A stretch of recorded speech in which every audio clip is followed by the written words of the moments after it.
Hey you guys, it's Crystal from the Abundantly Blessed Homestead, where we use the wisdom of our ancestors to make amazing, nourishing, delicious meals for our family and grow some of our own food. Today, I'm going to be showing you how easy it is and affordable to try and start some sourdough starter for yourself. So, just in case you guys didn't know, I do have a link down below in the description box for my sourdough starter that I only sell for $5. I do this because I know everyone makes mistakes.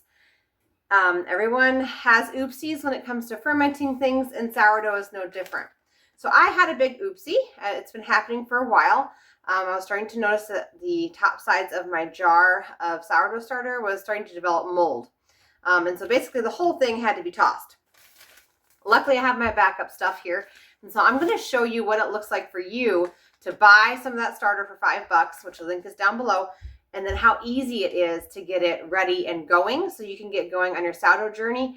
And like I said, this is the reason why I only sell mine for $5. Everyone else sells it for $20, $15. This sourdough starter has been going for over 10 years. And people seem to think they can charge so much for something that's been going for so many years.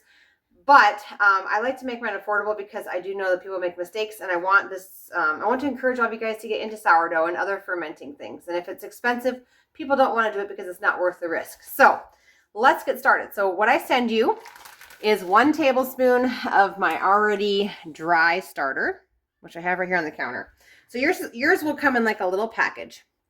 And don't worry, you don't have to write any of this down. Once you purchase, the instructions get emailed right to you so you can print it off, okay? So I just wanted to show you guys how easy this is. So this is the 1 tablespoon that comes in your package.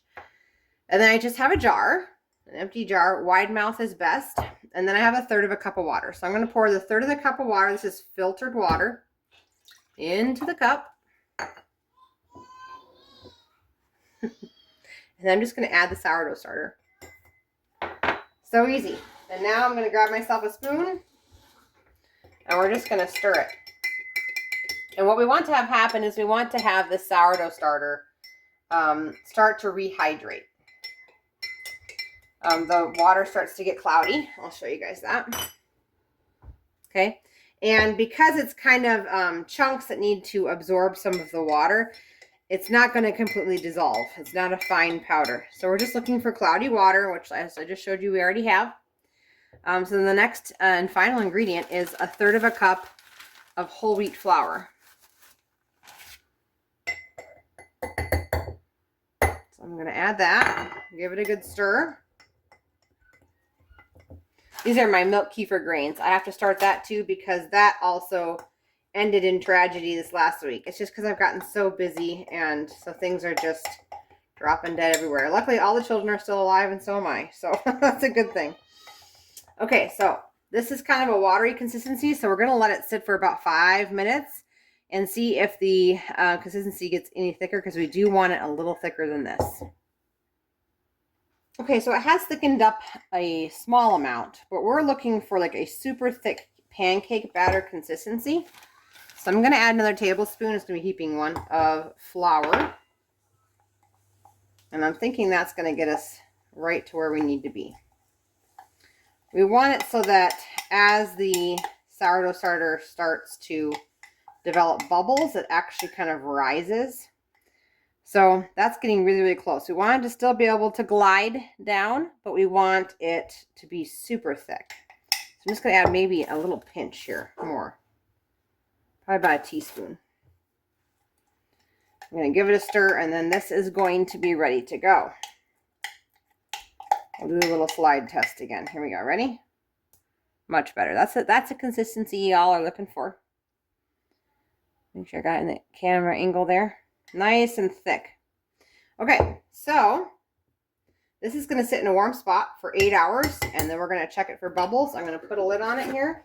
You don't want to put this in direct sunlight. And it's just going to kind of live on the counter as long as your house is around 70 to 74 degrees. Should do just fine. So we're going to check on this in about 8 hours. Okay, so it's been 6 hours, and I just want to turn on the camera and show you guys what we have. So I don't know if it's going to pick up or not, but there's some, it's called hooch right here. And it's a like cloudy grayish clear, not clear liquid, but liquid that develops on the top of a sourdough starter, indicating that the starter is hungry. There are also some little bubbles here and there into the jar.